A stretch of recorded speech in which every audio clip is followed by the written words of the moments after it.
کہ ہم اتنی گر چکی ہیں کہ ہم ایتھوپیا جیسے ملک میں بھی ہم جا کے بھیک مانگ رہے ہیں. اور اب آپ کو دیکھیں گے، آپ اس سے اندازہ لگائیں گے صرف یہ گلف کنٹریز میں نہیں ہے، بہت سارے ممالک میں جا کے یہ دھندا کر رہے ہیں. اور یہ آرگنائز ہیں کیونکہ جو غریب وہ ہیں نا بھیک مانگنے والے جو یہاں بھی مانگ رہے ہیں، ان کے پاس اتنی دولت نہیں ہے.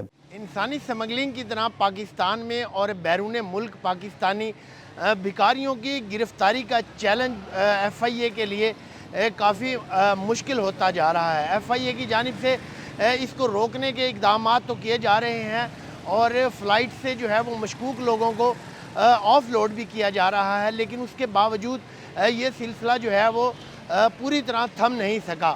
نہ صرف پاکستان کے اندر بلکہ باہر کے ملکوں میں بھی بھیک مانگنے والوں کی وجہ سے ملک کی بدنامی ہو رہی ہے، بلکہ پیشہ ور گدا گروں کی وجہ سے جو حقدار ہیں ان کی بھی حق تلفی ہو رہی ہے. اس حوالے سے ہم نے متعلقہ ماہرین سے بات کی ہے.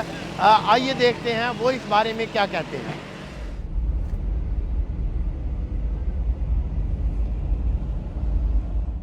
دیکھیں تعداد تو بڑھ رہی ہے، پہلے سے کم نہیں ہو رہی، اور اس پہ فوکس ابھی تک نہیں ہے. فوکس ہوگا تو پراپر لیجسلیشن بھی ہوگی، اور فوکس ہوگا تو اس کو کرب بھی کیا جائے گا.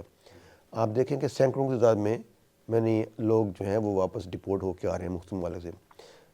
یہ آرگنائز جو ہیومن ٹریفکر ہیں یہ ان کو آرگنائز کر رہے ہیں، یہ ان کے ٹکٹ بھی افورڈ کرتے ہیں، یہ ان کو لے کے جاتے ہیں، اور وہاں پہ جا کے بھیک مانگنے کے بعد ان کو جو بھیک ملتی ہے اس میں سے ان کا پھر پراپر شیئر ہوتا ہے. اور جب ایف آئی اے دیکھتی ہے کہ جی ان کا پروفائل نہیں ہے، ان کی حالت نہیں ہے، تو پھر ان کو آف لوڈ بھی کرتے ہیں. آپ دیکھیں کراچی ایئرپورٹ سے بہت سارے آف لوڈ ہوئے، ملتان سے بہت سارے، فیصل آباد سے ہوئے. لیکن دیکھیں اس میں تو سزا سخت ہونی چاہیے تاکہ ہماری ملک سے باہر بدنامی نہ ہو. دیکھیں گورنمنٹ نے ابھی کچھ انسینٹیو دے رہے ہیں، جیسے کہ بیواؤں کو کوئی پیسے دے رہے ہیں، منتھلی دے رہے ہیں، اور ڈفرینٹ جو ہے ان کو انسینٹیو دے رہے ہیں خوراک کی صورت میں، رمضان پیکج کی صورت میں. تو ایک تو یہ ہے کہ جو غریب آدمی ہے اس کے لیے ہو گیا. دوسرا جو ہے جو لا بنایا ہے کہ ان کو سزا بھی ہے، لیکن امپلیمنٹیشن ابھی نہیں ہے. آپ کو ہر چوک میں ملیں گے لیکن ابھی تک اس پہ امپلیمنٹیشن پراپر نہیں ہے. کوئی بھی آپ ذہن میں رکھیں کہ کوئی بھی جو ہیومن ٹریفکر ہے وہ without consent of immigration officials وہ رسک نہیں لے سکتا کہ اتنے بڑے جو گروپ کو لے کے جائے. اگر وہ آف روڈ ہوتا ہے تو اگر وہ وداؤٹ ان کی کنسنٹ کے، وداؤٹ ان کی جو ہے وہ کنیونس سے جاتا ہے تو وہ آف لوڈ ہوگا، ایف آئی آر ہوگی، اس کی ٹکٹ ضائع جائیں گی، اور اس طرح لاس ہوگا. لہٰذا وہ پھر مجبور ہوتی ہیں کہ اگر انہوں نے لے کے جانا ہے تو کسی نہ کسی کے ساتھ وہ کنیونس کے ساتھ لے کے جاتے ہیں. اگر کنیونس نہیں ہوگی تو بڑا اتنا عام طور پہ یا دوسرے راستوں سے، سمندری راستے یہ ہو نہیں، اس کا راستہ ادھر سے نہیں، یہ پراپر جو ہے جا رہے ہیں، یہ نہیں بائی ایئر ہی جا رہے ہیں. نہیں یورپ میں نہیں نا، لیکن یورپ میں تو بھکاری اس طرح اس رفتار سے نہیں جا رہے نا.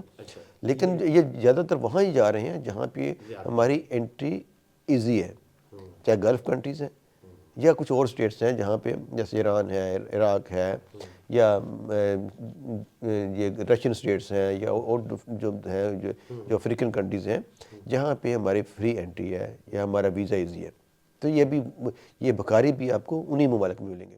مسئلہ یہ ہے کہ سالوں سال سے پاکستان سے جو ہے ہمارے عمرہ زائرین کے روپ میں جاتے ہیں بھکاری لوگ بھی، اور بھکاری جا کے وہاں جس انداز میں بھیک مانگتے ہیں وہ آپ سب میرے خیال اس سے واقف ہوں گے، کیونکہ چلتے پھرتے آپ کو سمجھ آ جائے گی کہ یہ بھکاری یہ جو ہے وہ پاکستان کا ہے. پنجاب کا ایک ایریا جس کو ہم پنجاب سے آگے، ملتان سے آگے والی پٹی کے علاقے کے لوگ ہیں، جس میں آپ میرا پرٹیکولر نیمز تو نہیں ہے لیکن یہ ملتان سے آگے پٹی کے لوگ ہیں، یہ جاتے ہیں اور یہ جٹ کے جٹ پورے جھرمٹ میں سمجھے کہ جاتے ہیں، اور یہ 3 مہینے کے چکر میں ہوتے ہیں اور اپنا سیزن گزار کے آتے ہیں.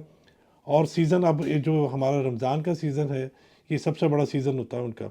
تو جو ہماری عمرہ کمپنیاں انہوں نے بھی بڑی پابندی کی ہوئی ہے کہ کوئی ایسا بندہ جو ہمیں سمجھ آتی ہے اس کے پاسپورٹ دیکھ کے کہ یار یہ بندہ جینون ٹریول نہیں ہے یا اس کے پیچھے بیک اپ کوئی ایسا سسٹم ہے، تو اس کو ریفیوز کر دیتے ہیں، وہ ویزا نہیں دیتے. کیونکہ اگر وہ بھکاری پکڑا جاتا ہے وہاں تو اس کا امپیکٹ آپ کی کمپنی کے اوپر بھی آتا ہے، اور اس کے ساتھ ساتھ ہماری امیگریشن ایف آئی اے یہ بھی انوالو ہو جاتی ہیں. تو وہ ایک جو ایجنٹ ہوتا ہے، ٹریول ایجنٹ، وہ بہت مشکل میں آ جاتا ہے.